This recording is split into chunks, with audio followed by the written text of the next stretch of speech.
नरेंद्र मोदी ने ये निशाना साधा महागठबंधन पर कि देखिए रीलें बनाई जा रही है। और वो जिन रीलों की बात कर रहे थे, आप @BJP इंडिया पर जो ऑफिशियल उनका ट्विटर आईडी है, जो एक्स आईडी है, वहां पर जाकर ढूंढेंगे तो आपको ये पता चलेगा कि कैसे अब रील वॉर भी शुरू हो गया है।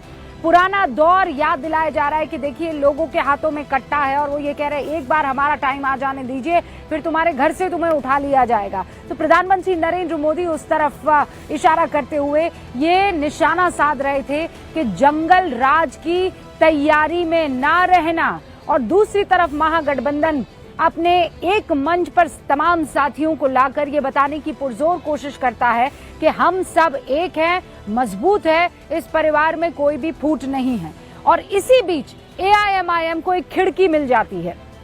और वो खिड़की क्या कि जो 2% मल्लाह को रिप्रेजेंट करने वाले सन ऑफ मल्लाह खुद को कहते हैं, मुकेश सहनी हैं, उनको उप मुख्यमंत्री के तौर पर तो घोषित कर दिया जाता है कैंडिडेट के नाम पर।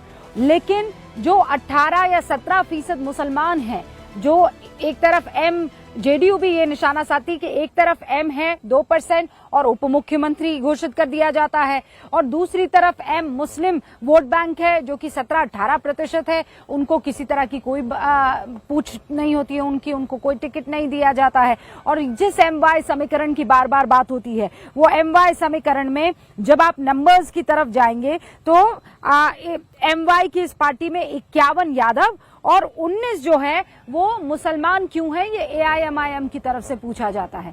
और ये भी कहा जाता है कि क्या मुसलमान लगातार और केवल दरी उठाने का काम करेंगे। ये AIMIM के एक समर्थक, एक पदाधिकारी की तरफ से पोस्ट होता है और वो पोस्ट चारों तरफ फैल जाता है। ऐसे में जो विपक्ष की तरफ से लोग हैं वो ये कहते हैं कि एक नैरेटिव सेट होने की कोशिश हो रही है। तो आज जो बिहार की भूमि में समस्तीपुर से एक फ्लेवर सेट हुआ है और उससे पहले पटना की भूमि से महागठबंधन ने जो कहा है, क्या अब यही वो मुद्दे होंगे? SIR, वोट चोरी, ये सब कुछ बैक सीट ले चुके हैं। इसी पर आज गूंज। चलिए शुरू करते हैं बिहार की सरजमी से न्यूज़ 18 इंडिया पर गूंज।